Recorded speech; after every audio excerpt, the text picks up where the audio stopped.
নমস্কাৰ, স্বাগতম জনালোঁ মোৰ অন্য এটা ভিডিঅ'লৈ। টেটকাম ৰিক্ৰুইটমেণ্ট টেষ্ট আমাৰ জিটি পিজিটিৰ ওপৰত কেইটামান গুৰুত্বপূৰ্ণ বিষয় লৈ আহিছোঁ, গতিকে ভিডিঅ'টো শেষলৈকে চাই থাকিব। জিটি পিজিটিৰ ৰিজাল্ট কেতিয়া দিব? আমাৰ প্ৰথমটো প্ৰশ্ন, জিটি পিজিটিৰ ৰিজাল্ট কেতিয়া দিব? লগতে ৰিজাল্ট অহাত পলম হৈছে কিয়? ইয়াৰ ৰিজাল্টটো আজি ইমান দিনে কিয় অহা নাই? অহাত পলম হৈছে কিয়? ফাৰ্ষ্ট উইকতে দিয়া কথা আছিলে মে' মাহৰ, কিন্তু আজি আমাৰ ছেকেণ্ড উইক চলি আছে, আজিলৈকে ৰিজাল্ট অহা নাই। ইয়াৰ ৰিজাল্ট নহাৰ কাৰণ কি? গোটেইকেইটা বিষয় লৈ আহিছে, গতিকে ভিডিঅ'টো শেষলৈকে চাই থাকিব। ৰিজাল্ট অহাত পলম হোৱাৰ এটাই কাৰণ, আপোনালোকে গম পাইছে, আমাৰ যি পঞ্চায়ত ইলেকশ্যনৰ বাবে ইয়াৰ ৰিজাল্ট অহাত পলম হৈছে। আৰু অহাকালি যিহেতু ৰিজাল্ট ঘোষণা কৰিব, ইলেকশ্যনৰ ৰিজাল্টটো ঘোষণা কৰিব, গতিকে ইয়াৰ পিছত আমাৰ জিটি পিজিটিৰ ৰিজাল্টসমূহ আপোনালোকে হয়তো দেখিবলৈ পাব। আৰু এটা, আমাৰ যিহেতু দেশৰ পৰিস্থিতি বৰ এটা ভাল নহয়, গতিকে ইয়াৰ বাবে ৰিজাল্ট অহাত প্ৰভাৱ নপৰে যদি হয়তো 2-এদিন পিছুৱাই যাব পাৰে, কিন্তু প্ৰভাৱটো নপৰে ইয়াৰ ৰিজাল্টৰ ওপৰত।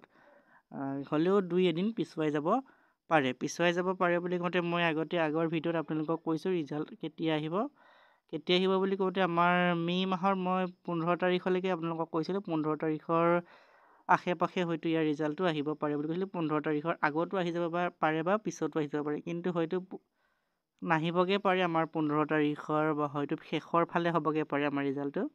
মে' মাহৰ শেষৰ ফালেও হ'বগৈ পাৰে, যিহেতু দেশৰ পৰিস্থিতিবোৰ ভাল নহয়। মে' শেষৰ ফালে ইয়াৰ ৰিজাল্ট আহিব পাৰে, মে'ৰ লাষ্ট উইক ফালে, বা আহি যাবও পাৰে আমাৰ 20-25 তাৰিখ বা 15 তাৰিখৰ আশে পাশে আহিবও পাৰে, কিন্তু আপোনালোকে মে' মাহৰ ভিতৰতে ইয়াৰ ৰিজাল্টটো পাব। মে' মাহৰ ভিতৰত আপোনালোকে ইয়াৰ ৰিজাল্ট পাই যাব।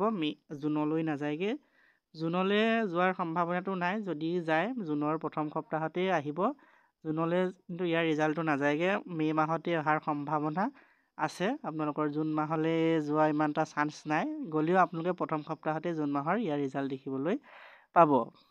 আৰু ইয়াৰ ফলাফল অলপ দেৰি হোৱাৰ কাৰণ আৰু এটা আছে আপোনালোকৰ, যিহেতু আমাৰ ইয়াত ছেকেণ্ড ফেজ কোনো ধৰণৰ ৰিটেন টেষ্টেই হওক বা প্ৰেক্টিকেল টেষ্টেই হওক বা স্কিল টেষ্ট নাই। যিহেতু এটাই আমাৰ ৰিটেন টেষ্টতে যোনসকলে কোৱালিফাইড কৰিব তাকে 1:2 ৰেচিঅ'ত লৈ যোৱা হ'ব, আৰু এওঁলোকক ডকুমেণ্ট ভেৰিফিকেশ্যন কৰাৰ পিছত যোনজনৰ মাৰ্কটো বেছি আছে সেইজনক চিলেকশ্যন হ'ব, ফাইনেল চিলেকশ্যন হ'ব, আৰু যোনজনৰ মাৰ্কটো অলপ কম আছে, স্ক'ৰটো কম আছে, তেওঁ চিলেকশ্যন নহয়। তেনেকুৱা পদ্ধতিত যিহেতু ইয়াৰ হ'ব, কোনো ধৰণৰ ছেকেণ্ড ফেজৰ কোনো ধৰণৰ আপোনালোকৰ প্ৰেক্টিকেল টেষ্টেই হওক, স্কিল টেষ্ট নাই যিহেতু, সেইকাৰণে ইয়াৰ ৰিজাল্টটো অহাৰ অলপ পলম হৈছে। আপোনালোকৰ ৰিজাল্ট অহাৰ লগে লগে ডকুমেণ্ট ভেৰিফিকেশ্যন হ'ব। ভেৰিফিকেশ্যন হয়তো এসপ্তাহৰ ভিতৰত বা 1সপ্তাহ বা 2 সপ্তাহৰ ভিতৰত ইয়াৰ ডকুমেণ্ট ভেৰিফিকেশ্যন শেষ হৈ যাব, আৰু ইয়াৰ লগে লগে ফাইনেল মেৰিট লিষ্ট আপোনালোকে দেখিবলৈ পাব। মেৰিট লিষ্ট হয়তো আমাৰ ফাইনেল মেৰিট লিষ্ট আহিব, আপোনালোকে ফাৰ্ষ্টত আপোনালোকে ৰিজাল্টটো চাব পাৰিব, ছেকেণ্ড আমাৰ মেৰিট লিষ্ট হয়তো আহিব। গতিকে এইটো এটা কাৰণ আপোনালোকৰ ৰিজাল্টটো অলপ দেৰি হোৱাৰ আমাৰ পলম হোৱাৰ কাৰণ এইটো এটা। গতিকে ভিডিঅ'টো ইমানখিনিয়ে আছিলে। যদি ভিডিঅ'টোৰ পৰা কিবা উপকৃত হৈছে তেনেহ'লে বন্ধু বান্ধৱীৰ মাজলৈ শ্বেয়াৰ কৰি দিব, লগতে চেনেলটো নতুনকৈ আহিছে যদি ছাবস্ক্ৰাইব কৰিবলৈ নাপাহৰিব। ধন্যবাদ।